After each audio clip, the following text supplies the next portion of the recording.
Question 6 की तरफ आते हैं। If this matrix is equal to this matrix find the values of A B C X Y and z। अब दोनों matrices हमारे पास गिवन हैं, तो यहाँ पर सॉल्यूशन स्टार्ट कर लेते हैं। इसके कॉरेस्पॉन्डिंग एंट्रीज में हम देखेंगे कि जो रिक्वायर्ड है, हमारे पास रिक्वायर्ड क्या है, A B C X Y Z की वैल्यू फाइंड करनी है। तो इसमें हम इक्वेशंस बनाएंगे। इक्वेशन किस तरह बनेंगे, कॉरेस्पॉन्डिंग एंट्रीज में देखेंगे कि ये लेटर्स कहाँ पर मौजूद है, किस एंट्री में मौजूद है। तो यहाँ पर देखिए फर्स्ट एंट्री इसकी x+3 है, तो x+3 हमारे पास किसके इक्वल है, इसका कॉरेस्पॉन्डिंग एंट्री 0 है। ये इक्वेशन 1 भी आप कह सकते हो, इक्वेशन ए भी आप कह सकते हो, आप कुछ भी लिख सकते हो, अपनी मर्ज़ी के मुताबिक इसको नाम दे सकते हो, ठीक है। अब यहाँ सेकेंड एंट्री देखें z+4, z सेकेंड एंट्री किसके इक्वल है, इसके कॉरेस्पॉन्डिंग एंट्री 6 है, तो z+4 इक्वल है 6 के। ये हमारे पास सेकेंड इक्वेशन बन गया, ठीक है। अब y, यहाँ पर थर्ड एंट्री की तरफ देखें तो यहाँ पर भी लेटर मौजूद है y, जिसकी वैल्यू हमने फाइंड करनी है। यहाँ पर 2y-7, इसकी कॉरेस्पॉन्डिंग एंट्री है 3y-2, 2y-7 इक्वल 3y-2, ये थर्ड इक्वेशन बन गया, ठीक है। अब A B C X Y Z letters तो हो गए, इक्वेशंस बन गए। अब ए बी सी ढूंढेंगे इन एंट्रीज में कि कहाँ पर है। यहाँ पर देखें -6 है, यहाँ पर नहीं है। यहाँ पर देखें यहाँ ए है, a-1, तो ये एंट्री, इसकी कॉरेस्पॉन्डिंग एंट्री कहाँ होगी, ये -3 है, ठीक है। तो a-1 इक्वल है इसके कॉरेस्पॉन्डिंग एंट्री के, जो -3 है। ये इक्वेशन 4 बन गया। अब b कहाँ पर है, यहाँ पर 0 है, कुछ भी नहीं, यहाँ पर b है, ठीक है। b-3 इसकी कॉरेस्पॉन्डिंग एंट्री यहाँ पर होगी, ठीक है, थर्ड रो में फर्स्ट एंट्री जो है। तो b-3 कॉरेस्पॉन्डिंग एंट्री इसकी है 2b+4, ये इक्वेशन 5 बन गया, ठीक है। अब C कहाँ पर है, C यहाँ इस मैट्रिक्स में नहीं है, तो इस मैट्रिक्स में ज़रूर होगा। इस मैट्रिक्स में रहकर यहाँ पर है, तो इसकी कॉरेस्पॉन्डिंग एंट्री क्या है, ये 0 है, ठीक है। तो 2c+2 इक्वल होगा, कॉरेस्पॉन्डिंग इसका 0 है, तो ये इक्वेशन 6 बन गए। अब इस इक्वेशन, इन जो इक्वेशंस बन गए हैं, इनको यूज़ करते हुए हम ए बी सी और एक्स वाई जी लेटर्स की वैल्यूज़ निकालेंगे। फर्स्ट इक्वेशन हमारे पास क्या है, first equation implies that x+3 is equal to 0। अगर हम x की वैल्यू फाइंड करना चाहें तो 3 को दूसरे साइड पर शिफ्ट करेंगे। शिफ्ट किस तरह करेंगे, या शिफ्ट करेंगे, या ये +3 है तो -3 से ये ख़त्म हो जाएगा, दोनों साइड पर फिर 3 को माइनस करेंगे। वैसे ये शिफ्ट भी हो सकता है, ये 2 तरीके हैं इसके, ठीक है। x इज़ इक्वल टू 0 अपनी जगह पर लगेंगे, +3 है, +3 शिफ्ट करने से +3 इसका साइन चेंज हो जाएगा, -3 बन जाएगा, ठीक है। तो x इज़ इक्वल टू 0 से 3 हटाओ, 0 माइनस करो तो -3 ही आएगा, ठीक है। x की वैल्यू हमारे पास क्या आ गई, -3। अब सेकेंड इक्वेशन को यूज़ करते हैं। Second equation implies that z+4 is equal to 6। यहाँ पर देखें z को हम अकेला करेंगे क्योंकि z की वैल्यू हमें चाहिए, तो हाँ, इसके साथ +4 है तो +4 को ख़त्म करेंगे, तो ये दोनों साइड पर माइनस भी कर सकते हैं हम, और या शिफ्ट भी कर सकते हैं। आप इस तरह भी लिख सकते हैं, सब्ट्रैक्टिंग 4, अगर +4 है तो सब्ट्रैक्ट करेंगे, क्योंकि +4 -4 से कैंसिल होगा। अगर -4 होगा तो प्लस करेंगे फिर दोनों साइड पर, ठीक है। Subtracting 4 on both sides. यहाँ पर देखिए z +4 इसी तरह लिखेंगे, -4 6 -4 दोनों साइड पर हमने 4 को सब्ट्रैक्ट कर लिया। अब यहाँ पर देखें +4 और -4 कैंसिल हो जाएंगे, z अकेला हो गया है। 6 से 4 हटाओ, 6 से 4 माइनस करो तो 2 आएगा, ठीक है। z की वैल्यू हमारे पास 2 आ गई, ठीक है। अब थर्ड इक्वेशन को यूज़ करते हैं। Equation 3 implies that 2y - 7 equal 3y - 2। ये थर्ड इक्वेशन है, ठीक है। अब इस इक्वेशन की तरफ देखें तो दोनों साइड पर वेरिएबल मौजूद है, तो वेरिएबल को वेरिएबल के तरफ शिफ्ट कर लेंगे और कांस्टेंट को कांस्टेंट की तरफ शिफ्ट कर लेंगे, ठीक है। तो 2y को हम इस तरफ शिफ्ट कर लेंगे और -2 को इस तरफ शिफ्ट कर लेंगे लेफ़्ट हैंड साइड पर, ठीक है। ये तरीका है, मैं बता चुकी हूँ।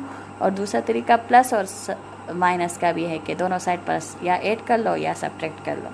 तो हम कर लेते हैं -7। 2 को इस तरफ शिफ्ट करना है तो -7 अपनी जगह लिखेंगे, -2 इस साइड पर आ जाएगा तो ये +2 बन जाएगा, इक्वल 3y अपनी जगह पर लिखेंगे। 2y दूसरी तरफ शिफ्ट करने से ये +2y है, इसके आगे माइनस नहीं है तो ये प्लस है, +2y है तो ये -2y बन जाएगा, ठीक है। अब यहाँ पर देखें -7 + 2 प्लस माइनस माइनस का अमल करेंगे। 7 से 2 हटाओ तो 5 आएगा, -5 आएगा क्योंकि 7 ग्रेटर है और उसका साइन माइनस है, ठीक है। इस सिचुएशन में हम ग्रेटर डिजिट का साइन लगाते हैं, इक्वल, और यहाँ पर वेरिएबल है, इसका कोफिशिएंट 2 है, इस y का कोफिशिएंट 3 है। वेरिएबल किस तरह माइनस होते हैं, इसके कोफिशिएंट हम एक दूसरे से प्लस या माइनस करते हैं। तो 3 से 2 को हटाएंगे, 3 से 2 को माइनस कर लो तो 1 आएगा, 1y। इस 1 को आप लिखे ना लिखे कोई फ़र्क नहीं पड़ता। वैसे ही अगर कुछ ना लिखा हो, जस्ट y हो, तो हम कहते हैं कि इसका कोफिशिएंट कुछ भी ना हो तो इसका कोफिशिएंट 1 होता है, ठीक है। तो y की वैल्यू हमारे पास क्या आ गई, -5। अब हम इक्वेशन 4 को यूज़ करते हैं। Equation 4 implies that a - 1 equal -3। अब a की वैल्यू निकालेंगे तो a को अकेला करेंगे, -1 को दूसरी साइड पर शिफ्ट कर लेंगे तो यहाँ पर क्या बन जाएगा, -3 -1 + 1 बन जाएगा। a की वैल्यू क्या हो जाएगी, माइनस प्लस माइनस, 3 से 1 हटाओ 2 आएगा। यहाँ पर साइन माइनस लगेगा क्योंकि 3 ग्रेटर है, उसका साइन हम लगाएंगे, ठीक है। a की वैल्यू हमारे पास -2 आ गई है। इक्वेशन 5 है b - 3 = 2b + 4। अब इसको किस तरह सॉल्व करेंगे, वेरिएबल वही तरीका यूज़ करेंगे, वेरिएबल को वेरिएबल की तरफ शिफ्ट कर लेंगे, ठीक है, और कांस्टेंट को कांस्टेंट की तरफ, ठीक है। यहाँ पर देखें 2b को हम इस साइड पर लाएंगे और -3 वहाँ राइट हैंड साइड पर शिफ्ट हो जाएगा, ठीक है। तो b अपनी जगह पर नीचे आ जाएगा, 2b प्लस है तो ये -2b बन जाएगा, ठीक है, इक्वल। अब यहाँ पर देखें 4 रह गया था, 4 लगाएंगे, -3 तो ये +3, दूसरी तरफ राइट हैंड साइड पर लाने से ये +3 बन जाएगा। यहाँ पर देखें, अब मैं कह चुकी हूँ कि वेरिएबल के कोफिशिएंट हम एक दूसरे से प्लस या माइनस करते हैं, तो इस b के कोफिशिएंट कोई कुछ भी नहीं है तो यहाँ पर हिडन 1 मौजूद है। 2 से 1 हटाओ तो 1 ही आएगा, b लगाएंगे, ठीक है, 1b लिख सकते हैं या सिर्फ b भी लिख सकते हैं। यहाँ पर 2 ग्रेटर है तो -b, ठीक है। इक्वल 4 + 3, 4 + 3, तो इससे हमारे पास 7 आएगा। अब माइनस बी की वैल्यू आ गई है 7, यहाँ पर बी को पॉजिटिव करेंगे तो माइनस बोथ साइड पर डिवाइड करेंगे, ये माइनस कैंसिल, बी की value plus divided by minus से हमारे पास माइनस आता है, तो ये -7 आएगा। ठीक है, अब इक्वेशन 6 की तरफ आते हैं। Equation 6 implies that 2c + 2 = 0, 2c + 2 = 0। यहाँ पर c की वैल्यू निकालेंगे तो पहले इस 2 को शिफ्ट करेंगे इस साइड पर, हमारे पास आएगा 2c = 0 + 2 -2 बन जाएगा। ठीक है, शिफ्ट करने से -2 बन, साइन चेंज हो जाएगा। 2c = 0 - 2, तो -2 आएगा इससे। अब 2c देखें, यहाँ c का कोफिशिएंट 2 है, तो कोफिशिएंट हमेशा डिवीजन से ख़त्म होता है। मल्टीप्लिकेशन में हो, मल्टीप्लिकेशन में कोफिशिएंट मौजूद होता है तो ये डिवीजन से ख़त्म होता है। ठीक है, हम कह सकते हैं dividing 2 on both sides, 2c divided by 2 equal -2 divided by 2। यहाँ 2 2 कैंसिल, c की वैल्यू आएगी 2 2 कैंसिल, यहाँ पर 1, यहाँ पर 1, तो -1। ठीक है, c की वैल्यू हमारे पास -1 आ गई। अब सारे वैल्यूज़ लिख लेते हैं जो हम फाइंड कर चुके हैं रिजल्ट में। ये रिज़ल्ट हम लिख चुके हैं जो फाइंड किए हैं। ठीक है, क्वेश्चन 6 से रिलेटेड ABC XY Z की वैल्यू हमारे पास आ चुकी है। क्वेश्चन 7 है, solve the following equation for ABCD। यहाँ पर हम ABCD वैल्यूज़ फाइंड करेंगे। ठीक है, इन मैट्रिक्स को यूज़ करते हुए सॉल्यूशन स्टार्ट कर लेते हैं। यहाँ पर देखें, यहाँ पर भी आप क्वेश्चन लिख सकते हैं। ठीक है, क्वेश्चन लिखेंगे। ठीक है, चले लिख लेते हैं। फर्स्ट मैट्रिक्स है A + B, B + 2C, 2C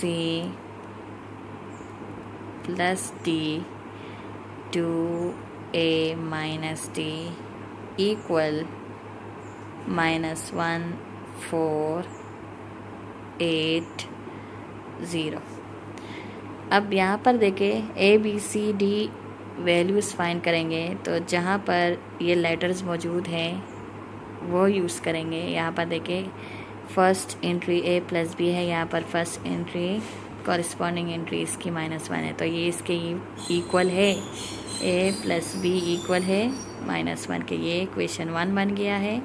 ठीक है, सेकेंड एंट्री देखें, सेकेंड एंट्री की B + 2C इक्वल है इसके कॉरिस्पॉन्डिंग के, तो हम लिख सकते हैं कि B + C = 4, ये सेकेंड इक्वेशन बन गई है। और थर्ड एंट्री हमारे पास 2C + D equal, third entry हमारे पास दूसरे मैट्रिक्स में 8 है, ये 3 इक्वेशन थर्ड। फोर्थ एंट्री हमारे पास है 2A - D, ये इक्वल है 0 के। ठीक है, ये 4 इक्वेशंस बन गए हैं हमारे पास। अब इन इक्वेशंस को यूज़ करते हुए हम ABCD की वैल्यूज़ फाइंड करेंगे। अब देखते हैं इन इक्वेशन को, अगर हम इक्वेशन 3 और 4 को ऐड कर ले तो हमारे पास क्या रिज़ल्ट आएगा। एडिंग इन इक्वेशंस को ऐड कर ले या सब्ट्रैक्ट कर ले तो वैल्यूज़ निकल आएंगी इंशाल्लाह। Adding equation 3 and equation 4. Equation 3 implies that 2C + D equal 8 and equation 4 implies that 2a minus d equal 0। दोनों को ऐड करेंगे, ये दोनों कैंसिल हो सकते क्योंकि प्लस डी और माइनस डी कैंसिल हो रहे। अब यहाँ पर क्या रह गया है, तरतीब से लिखेंगे अल्फ़ाबेटिक ऑर्डर में 2a plus 2c is equal to 8 plus 0 8 आएगा। ये अगला इक्वेशन, दूसरा इक्वेशन बन गया है। इक्वेशन 4 तक बन चुके हैं, इक्वेशन 5 का हम नाम देंगे इसको। अब अगर हम इन इक्वेशंस की तरफ देखें तो इनमें से क्वेश्चन 5 को किसी इक्वेशन के साथ ऐड कर ले या सब्ट्रैक्ट कर ले। अगर हम इक्वेशन 5 से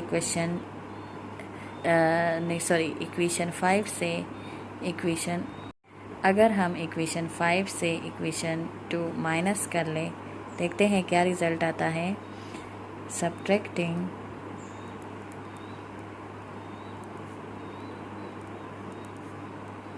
equation 2 from equation 5।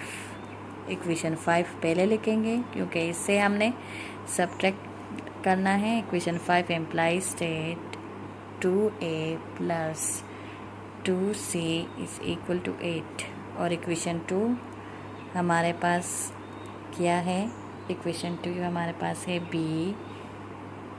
Plus letters के नीचे लेटर्स लिखेंगे, ठीक है। 2c इज इक्वल और कांस्टेंट के नीचे constant equal 4।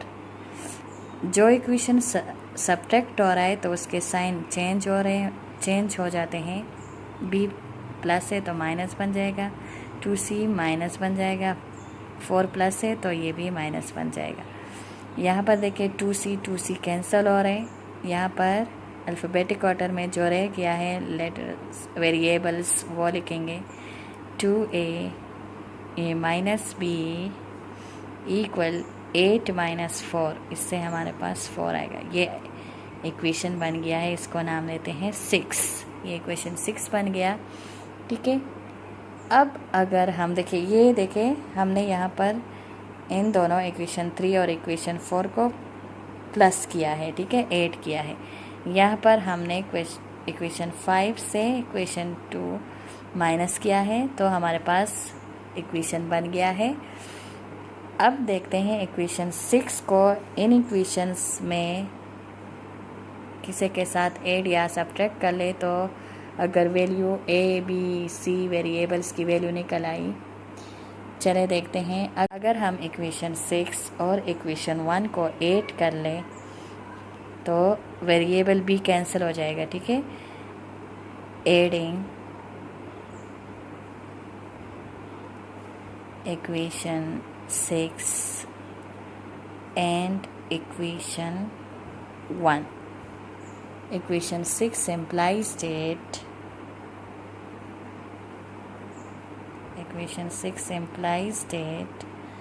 2a minus b equal 4 और इक्वेशन 1 हमारे पास क्या है, इक्वेशन 1 implies that इक्वेशन 1 हमारे पास है a plus B equal minus a plus B equal minus 1। अब यहाँ पर देखिए दोनों को ऐड करेंगे तो साइन चेंज नहीं होंगे, ठीक है। यहाँ पर वेरिएबल का कोफिशिएंट 2 है, यहाँ का वेरिएबल का कोफिशिएंट 1 है। 2 प्लस 1 इससे 3a आएगा। प्लस बी और माइनस बी और प्लस बी कैंसिल हो जाएंगे। 4 से 1 माइनस कर लो तो 3 आएगा, ठीक है।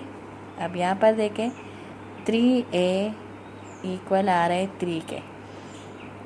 अब इसको वेरिएबल की वैल्यू निकालनी है, इसका कोफिशिएंट 3 है तो ये डिवीजन से ख़त्म होगा। बोथ साइड पर 3 को डिवाइड कर लेंगे, ये कैंसिल, ये भी कैंसिल। a की वैल्यू हमारे पास 1 आ जाएगी, ठीक है। a की वैल्यू हमारे पास, एक वेरिएबल की वैल्यू निकल आई है। अब इंशाल्लाह दूसरे वेरिएबल्स जो रिक्वायर्ड है वो भी निकल आएंगे, ठीक है, वैल्यूज़ फाइंड हो जाएंगी उनकी। a इज़ इक्वल टू 1 आ गया है। अब इन इक्वेशंस में हम देखेंगे कि अगर a की वैल्यू किस इक्वेशन में पुट कर लें तो दूसरे वेरिएबल की वैल्यू अगर देखें इक्वेशन 1 में हम a की वैल्यू पुट कर लें तो b की वैल्यू फाइंड हो जाएगी। इक्वेशन 1 हमारे पास क्या है? इक्वेशन 1 इम्प्लाइज स्टेट a प्लस b इज इक्वल टू -1। अगर हम इसमें a की वैल्यू पुट कर लें, putting a is equal to, a की वैल्यू यहाँ पर 1 आई थी, ठीक है, 1 in equation 1, then we get a की जगह हम इक्वेशन 1 हमारे पास है -1, a की जगह हम पुट करेंगे 1 को plus b is equal to -1। अब b को अकेला करेंगे तो यहाँ पर 1 को दूसरे साइड पर, राइट हैंड साइड पर शिफ्ट कर लेंगे, +1 है तो यहाँ पर शिफ्ट कर लेंगे, b इज इक्वल टू -1 अपनी जगह पर नीचे आएगा और इस 1 को शिफ्ट करने से ये +1 था तो ये -1 बन जाएगा। b is equal to -1 sign same है तो एडिशन का ऑपरेशन होगा, ठीक है, और साइन वही लगेगा, 1 और 1 ऐड कर लो तो 2 आएगा और साइन वही माइनस लगेगा। b की वैल्यू हमारे पास फाइंड हो चुकी है -2। अब इन इक्वेशन में देखें कि b कहाँ पर है, यहाँ पर देखें, यहाँ पर भी है b, तो a और b की वैल्यू फाइंड हो चुकी है। अब सेकेंड इक्वेशन की तरफ आते हैं। अगर b की वैल्यू पुट कर ले तो c की वैल्यू फाइंड हो जाएगी, ठीक है। तो putting b in equation 2 implies state b plus 2c equal 4। अब b की जगह b की वैल्यू पुट करें, b हमारे पास -2 है, -2 प्लस 2c इक्वल 4। यहाँ पर c वेरिएबल को बिल्कुल अकेला करेंगे, -2 को इस राइट हैंड साइड पर शिफ्ट करेंगे, या -2 है तो दोनों साइड पर आप 2 को प्लस भी कर सकते हैं, ठीक है, ताकि कैंसिल हो जाए। तो यहाँ पर रह जाएगा 2c इक्वल 4, यहाँ शिफ्ट हो जाएगा तो ये -2 प्लस 2 बन जाएगा। 2c इक्वल 4 प्लस 2, इससे क्या आ रहा है? 6 आ रहा है। अब 2c का कोफिशिएंट 2 है तो कोफिशिएंट हमेशा डिवीजन से ही ख़त्म होता है, या अगर मल्टीप्लिकेशन में कोई नंबर हो वेरिएबल के साथ तो उसको डिवीजन से ख़त्म करते हैं हम। 2 को बोथ साइड पर डिवाइड करेंगे, ठीक है, 2 कैंसिल, 2 1 आर 2, 2 3 आर 6। c की वैल्यू हमारे पास आ गई है 3। अब इन इक्वेशन में देखें a b c की वैल्यू फाइंड हो चुकी है, d यहाँ पर भी है और इस इक्वेशन में भी है। तो अगर 3 इक्वेशन में हम c की वैल्यू पुट कर ले, d की वैल्यू फाइंड हो जाएगी। Putting c in equation 3 implies state 2c plus d is equal 8। यहाँ पर c की वैल्यू पुट करेंगे, 2c की जगह हम 3 ब्रैकेट डाल लेंगे, ठीक है, प्लस d इक्वल 8। 2 और 3, 2c मल्टीप्लिकेशन, बीच में कुछ ना प्लस ना माइनस है तो ये मल्टीप्लिकेशन में होता है, हमेशा कोफिशिएंट वेरिएबल के साथ मल्टीप्लिकेशन में मौजूद होता है, ठीक है। 2 3 आर 6 प्लस d इक्वल 8। अब d को अकेला करेंगे तो 6 को यहाँ पर शिफ्ट करेंगे राइट हैंड साइड पर, d इज इक्वल टू 8 अपनी जगह पर आ जाएगा, +6 था ये -6 बन जाएगा। 8 से 6 हटाओ तो हमारे पास क्या आएगा? 2। d की वैल्यू हमारे पास 2 आ गई है। अब रिज़ल्ट हम देखेंगे कि हमारे पास जो वैल्यू फाइंड हो चुकी है वो लिख लेंगे। ए की वैल्यू हमारे पास 1, बी की वैल्यू हमारे पास आई थी -2, सी हमारे पास 3 के इक्वल आया है और डी हमारे पास 2 के। ये रिक्वायर्ड रिजल्ट है हमारे। Question number 7 exercise 1.1।